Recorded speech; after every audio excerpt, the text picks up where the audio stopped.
Hi, നമസ്തേ. ശ്രീ സായി സച്ചരിതം അധ്യായം 43-44. ബാബയുടെ മഹാസമാധി തുടർച്ച. തയ്യാറെടുക്കൽ, സമാധി മന്ദിരം, ഇഷ്ടിക ഉടയ്ക്കൽ, 72 മണിക്കൂർ നേരത്തെ സമാധി, ജോഗിന്റെ സന്യാസം, ബാബയുടെ അമൃതവാണികൾ. മുൻകൂട്ടിയുള്ള തയ്യാറെടുപ്പ്. സാധാരണ ഹിന്ദുക്കൾക്കിടയിൽ ഒരാൾ ആസന്ന മരണനായി കിടക്കുമ്പോൾ എന്തെങ്കിലും പുണ്യഗ്രന്ഥങ്ങൾ അയാളെ വായിച്ചു കേൾപ്പിച്ച് അവസാന നിമിഷത്തിൽ ലൗകിക കാര്യങ്ങൾ ചിന്തിക്കാനിട വരുത്താതെ ആധ്യാത്മിക കാര്യങ്ങളിൽ ശ്രദ്ധയുണ്ടാക്കി അയാൾക്ക് സൽഗതിയുണ്ടാക്കി കൊടുക്കുക എന്നൊരു സമ്പ്രദായമുണ്ട്. പരീക്ഷിത് മഹാരാജാവിനെ ഒരാഴ്ചയ്ക്കുള്ളിൽ മരിച്ചുപോട്ടെ എന്ന് ഒരു ബ്രാഹ്മണ മുനി ശപിച്ചപ്പോൾ അദ്ദേഹത്തിന് ശുഗമഹർഷി ഒരാഴ്ച കൊണ്ട് ഭാഗവതം മുഴുവൻ വായിച്ചു കേൾപ്പിച്ചു. ഈ സമ്പ്രദായം ഇപ്പോഴും തുടർന്നു വരുന്നതും ഗീത, ഭാഗവതം മുതലായ വിശിഷ്ട ഗ്രന്ഥങ്ങൾ മരിക്കാറായവരെ വായിച്ചു കേൾപ്പിക്കുന്ന പതിവ് ഇന്നും നിലനിൽക്കുന്നതുമാകുന്നു. ഒരു ദൈവാവതാരമെന്ന നിലയ്ക്ക് ബാബയ്ക്ക് ഈ വക സഹായങ്ങളൊന്നും ആവശ്യമില്ലായിരുന്നെങ്കിലും മറ്റുള്ളവർക്ക് മാതൃകയാവാൻ വേണ്ടി അദ്ദേഹം ഈ സമ്പ്രദായം തന്നെ സ്വീകരിച്ചു. അദ്ദേഹം അന്ത്യശ്വാസം വലിക്കാൻ പോകുന്നുവെന്നറിഞ്ഞ് അദ്ദേഹം വാസി എന്ന ആളോട് രാമവിജയം വായിച്ചു കേൾപ്പിക്കാൻ പറഞ്ഞു. അയാളോട് ഒരിക്കൽ കൂടി രാവും പകലും വായിക്കാൻ പറഞ്ഞ പ്രകാരം 3 ദിവസങ്ങൾ കൊണ്ട് വായന പൂർത്തിയാക്കി. അങ്ങനെ 11 ദിവസങ്ങൾ കഴിഞ്ഞു. അയാൾ വീണ്ടും 3 ദിവസങ്ങൾ കൂടി വായിച്ച് അത്യധികം ക്ഷീണിതനായി. പിന്നീട് ബാബ അയാളെ പോവാൻ അനുവദിച്ച് ശാന്തനായി കഴിഞ്ഞു. അദ്ദേഹം ആത്മനിൽ തന്നെ അധിവസിച്ച് അന്ത്യനിമിഷം കാത്തിരുന്നു. 2-3 ദിവസങ്ങൾക്ക് മുമ്പ് തന്നെ ബാബ തന്റെ രാവിലത്തെ നടത്തവും ഭിക്ഷാടനവും നിർത്തൽ ചെയ്ത് മസ്ജിദിൽ തന്നെ ഇരിപ്പായി. അവസാന നിമിഷം വരെ ബോധത്തോടു കൂടിയായിരുന്ന അദ്ദേഹം ഭക്തന്മാരോട് ധൈര്യമായിരിക്കാൻ പറഞ്ഞു. ആരെയും അദ്ദേഹം അന്ത്യനിമിഷം എപ്പോഴായിരിക്കുമെന്ന് അറിയിച്ചില്ല. കാക്കാ സാഹിബ് ദീക്ഷിത്തും ബ്രൂട്ടിയും മസ്ജിദിൽ അദ്ദേഹത്തോടു കൂടെ തന്നെയാണ് നിത്യഭക്ഷണം കഴിച്ചിരുന്നത്.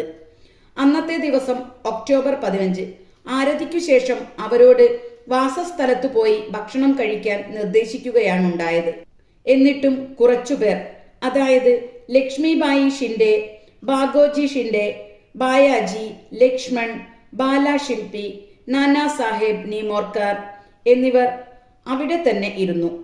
ശ്യാമ ഒതുക്കിന്മേൽ ഇരിക്കുകയായിരുന്നു. ലക്ഷ്മിബായി ഷിൻഡേക്ക് 9 ക കൊടുത്ത ശേഷം തനിക്ക് മസ്ജിദിൽ സുഖമില്ലെന്നും തന്നെ ബ്രൂട്ടിയുടെ കല്ലുകൊണ്ടുണ്ടാക്കിയ വാടയിലേക്ക് കൊണ്ടുപോകണമെന്നും അവിടെ സുഖമായിരിക്കുമെന്നും പറഞ്ഞു. ഈ അവസാന വാക്കുകൾ പറഞ്ഞ് ബായാജിയുടെ ചുമലിലേക്ക് ചാരി അന്ത്യശ്വാസം വലിച്ചു. ഭാഗോജി അദ്ദേഹത്തിന്റെ ശ്വാസം നിലച്ചതായി കണ്ട് താഴെ ഇരിക്കുന്ന നാനാ സാഹേബ് നീമോൻകറോട് വിവരം പറഞ്ഞു. നാനാ സാഹേബ് കുറച്ച് വെള്ളമെടുത്ത് ബാബയുടെ വായിൽ ഒഴിച്ചു. അത് പുറത്തേക്കൊഴുകി. അപ്പോൾ അയാൾ ഉറക്കെ "ഓ ദേവാ" എന്ന് വിലപിച്ചു. ബാബ ചെറുതായി കണ്ണൊന്നു തുറന്നു. "ഹാ" എന്നു പറഞ്ഞ മാതിരി തോന്നി. പക്ഷേ ബാബ ദേഹത്യാഗം ചെയ്തു എന്ന് വ്യക്തമായി. ബാബ സമാധിയായ വിവരം കാട്ടുതീ പോലെ ഗ്രാമമാകെ പരന്നു. ആബാലവൃദ്ധം ജനങ്ങൾ മസ്ജിദിൽ തടിച്ചുകൂടി പല വിധത്തിൽ വിലപിച്ചു. ചിലർ ഉറക്കെ കരഞ്ഞു, ചിലർ നിരത്തിൽ കിടന്ന് ഉരുണ്ടു, ചിലർ ബോധം കെട്ടു വീണു. എല്ലാവരുടെയും കണ്ണുകളിൽ നിന്നും കണ്ണുനീർ പൊഴിഞ്ഞ് അവിടെ മുഴുവൻ ശോകസ്തബ്ധമായി. അപ്പോൾ ബാബയുടെ ദേഹം എങ്ങനെ സംസ്കരിക്കണമെന്ന പ്രശ്നം ഉയർന്നു വന്നു. ചില മുഹമ്മദീയർ ബാബയെ പുറമെ തുറന്ന ഒരു സ്ഥലത്ത് മറവ് ചെയ്ത് ഒരു ശവകുടീരം ചെയ്യണമെന്നായി. കുശാൽ ചന്ദും അമീർ സർക്കാരും ഈ അഭിപ്രായത്തോട് യോജിച്ചു. അംശം അധികാരിയായ രാമചന്ദ്ര പട്ടേൽ തീർത്തു പറഞ്ഞു, "നിങ്ങളുടെ അഭിപ്രായം ഞങ്ങൾക്ക് സ്വീകാര്യമല്ല. ബാബയുടെ ദേഹം വാടയിലല്ലാതെ വേറെ എവിടെയും അടക്കുന്നില്ല." ഇങ്ങനെ ഭിന്ന അഭിപ്രായങ്ങൾ കാരണം 36 മണിക്കൂറോളം ഇതിനെപ്പറ്റി ചർച്ച നടന്നു. ബുധനാഴ്ച രാവിലെ ബാബ ലക്ഷ്മൺ മാമ ജോഷിക്ക് സ്വപ്ന ദർശനം നൽകി അയാളുടെ കൈ പിടിച്ച് വലിച്ച് പറഞ്ഞു, വേഗം എഴുന്നേൽക്ക്. ബാപ്പു സാഹേബ് കരുതുന്നത് ഞാൻ മരിച്ചുവെന്നാണ്. അതുകൊണ്ട് അവൻ വരില്ല. നീ ആരാധനയും കാക്കഡ് അഥവാ രാവിലത്തെ ആരതിയും നടത്തണം. ലക്ഷ്മൺ മാമ ജ്യോത്സ്യനും ശ്യാമയുടെ മാതുലനുമായിരുന്നു. അയാൾ ഒരു യാഥാസ്ഥിതിക ബ്രാഹ്മണനായിരുന്നു. അയാൾ നിത്യവും ബാബയെയും ഗ്രാമദൈവങ്ങളെയും ആരാധിക്കുമായിരുന്നു. ദർശനത്തിനു ശേഷം അയാൾ പൂജാസാധനങ്ങളുമായി വന്ന് മൗലവിമാരുടെ പ്രതിഷേധം വകവയ്ക്കാതെ പൂജയും കാക്കഡ് ആരാധനയും മുറ പോലെ നടത്തി മടങ്ങിപ്പോയി. പിന്നീട് ഉച്ചയ്ക്ക് ബാപ്പു സാഹേബ് ജോഗ് എല്ലാവരോടും കൂടി വന്ന് പതിവ് പോലെ മധ്യാഹ്ന ആരതിയും നടത്തി. ബാബയുടെ വാക്കുകളെ ബഹുമാനിച്ച് ജനങ്ങൾ ബാബയെ വാടയിൽ അടക്കാൻ തീരുമാനിച്ച് മധ്യത്തിൽ കുഴിവെട്ടാൻ തുടങ്ങി.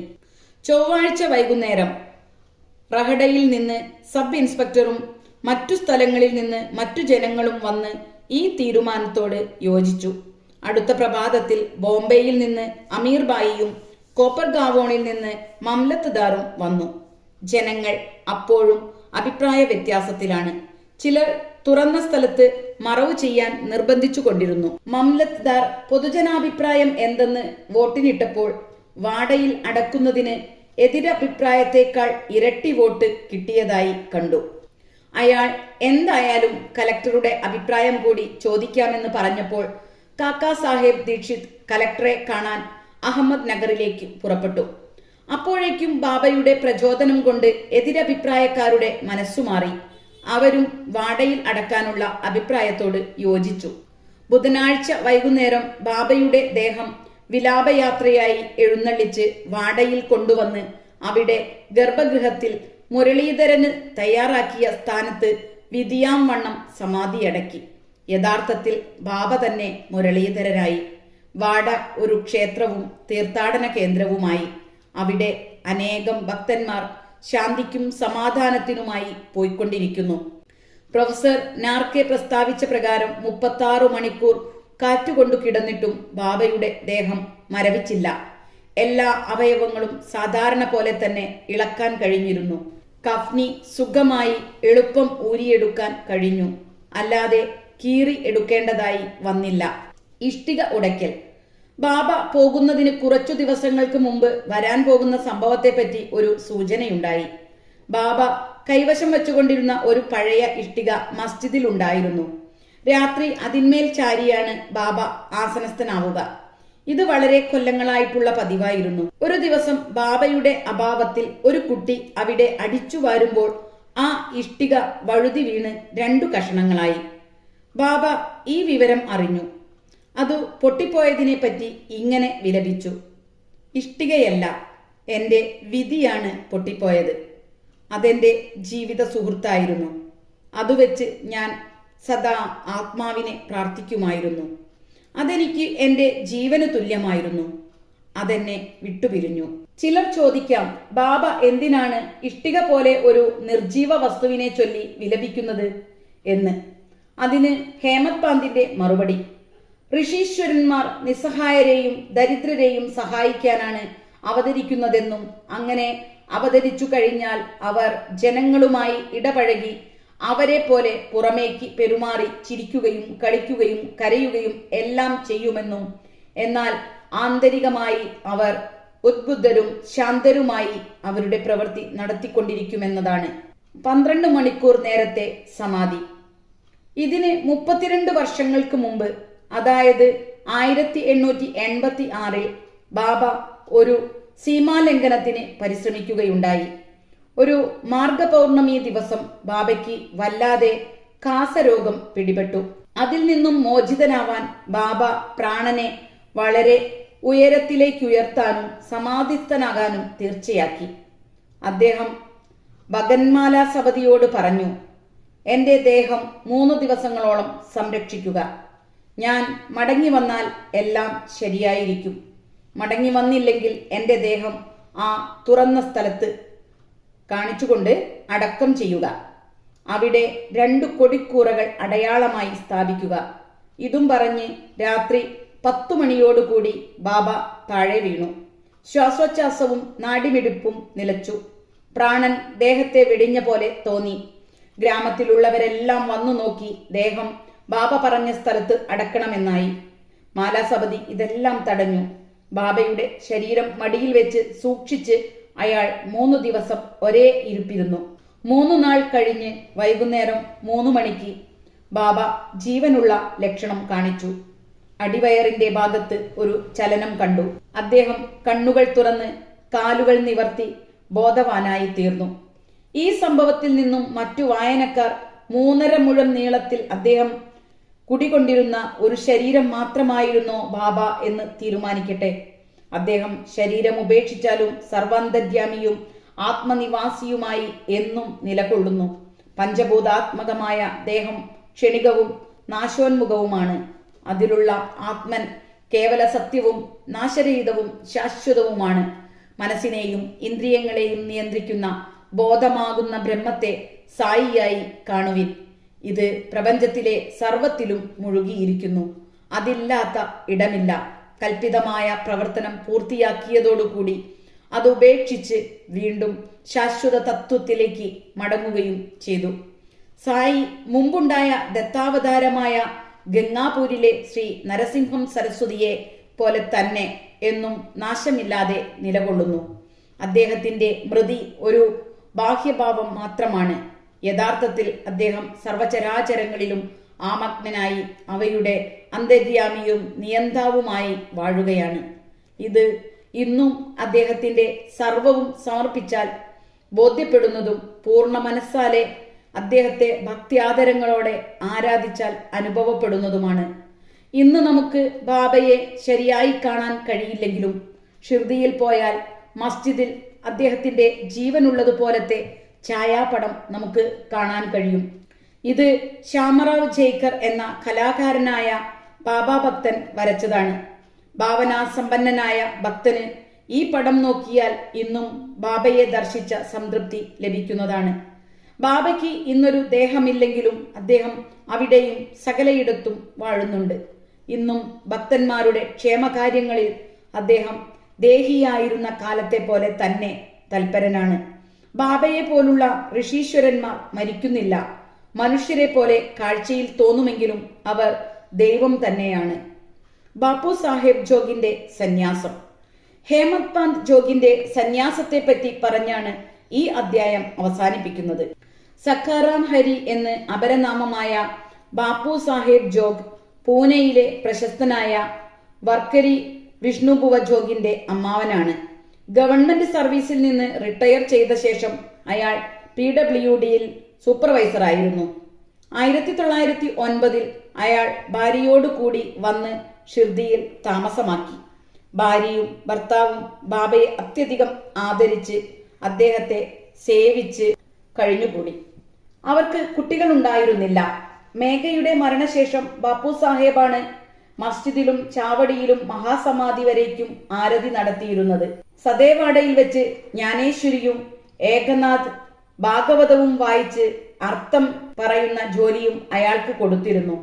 ഏറെ കാലം സേവനം ചെയ്ത ശേഷം ജോഗ് ബാബയോട്, ഞാൻ അവിടുത്തെ വളരെ കാലം സേവിച്ചു. എനിക്ക് മനഃശാന്തിയും സംതൃപ്തിയും കിട്ടിയില്ല. എന്താണ് എനിക്ക് ഋഷിമാരുടെ സംസർഗം ഉണ്ടായിട്ടുകൂടി നന്മ വരാത്തത്? എപ്പോഴാണ് അവിടുന്ന് എന്നെ അനുഗ്രഹിക്കുക എന്ന് ചോദിച്ചു.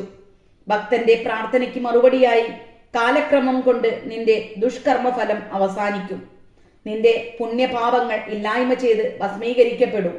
അന്നേരം നീ നിസ്സംഗനായി കാമവും ക്രോധവും ആഹാരപ്രിയവും എല്ലാം ഉപേക്ഷിച്ച് എല്ലാ തടസ്സവും തീർന്ന് ദൈവത്തെ പൂർണ്ണ മനസ്സോടെ സേവിച്ച് ഭിക്ഷാന്തേഹിയായി സന്യാസം സ്വീകരിക്കുമ്പോൾ നിന്നെ ഞാൻ അനുഗ്രഹീതനായി കാണും എന്നു ബാബ പറഞ്ഞു. അല്പകാലത്തിനുള്ളിൽ ബാബയുടെ വാക്കുകൾ ശരിയായി വന്നു. അയാളുടെ ഭാര്യ ആദ്യം മരിച്ചു.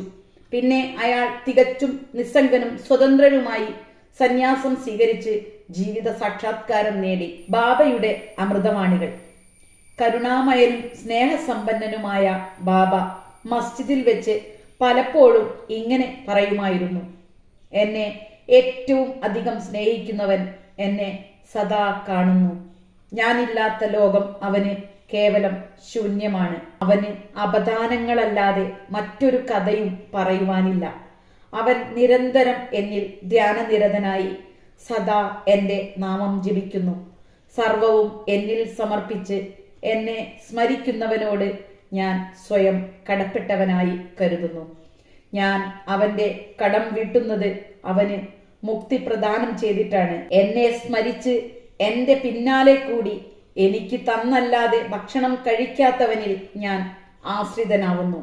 ഇങ്ങനെ യാതൊരുവൻ എന്നെ സമീപിക്കുന്നുവോ അവൻ ഞാനുമായി താദാത്മ്യം പ്രാപിച്ച് നദി സമുദ്രത്തിൽ ലയിക്കുന്നത് പോലെ എന്നിൽ ലയിക്കുന്നു.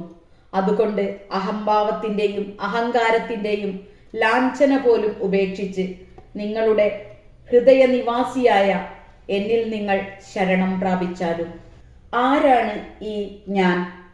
സായിബാബ ആരാണ് ഈ ഞാൻ എന്ന് പലപ്പോഴും വ്യക്തമാക്കിയിട്ടുണ്ട്. അദ്ദേഹം പറയും, നിങ്ങൾ എന്നെ അന്വേഷിച്ച് ദൂരദിക്കിലൊന്നും പോവേണ്ടതില്ല. നിങ്ങളുടെ പേരും ആകൃതിയും ഒഴിച്ചാൽ നിങ്ങളിലും സർവജീവജാലങ്ങളിലുമുള്ള, നിങ്ങളിൽ തന്നെയും സകല ജീവജാലങ്ങളിലുമുള്ള ആ സ്ഥിതിയുണ്ടല്ലോ, ബോധമാകുന്ന സ്ഥിതി, അതാണ് ഞാൻ. ഇതറിഞ്ഞ നിങ്ങൾ കണ്ടെത്തുവിൻ. ഇത് നിങ്ങൾ പരിശീലിച്ചാൽ നിങ്ങൾക്ക് സർവന്തര്യാമിത്വവും എന്നിലുള്ള ഐക്യവും അനുഭവപ്പെടും. ഹേമത് പാന്ത് അതുകൊണ്ട് വായനക്കാരെ വണങ്ങി അവരോട് എല്ലാ ദൈവങ്ങളെയും ഋഷിമാരെയും സ്നേഹിച്ച് ബഹുമാനിക്കാൻ വിനീതമായി സ്നേഹപൂർവം അപേക്ഷിക്കുകയാണ്.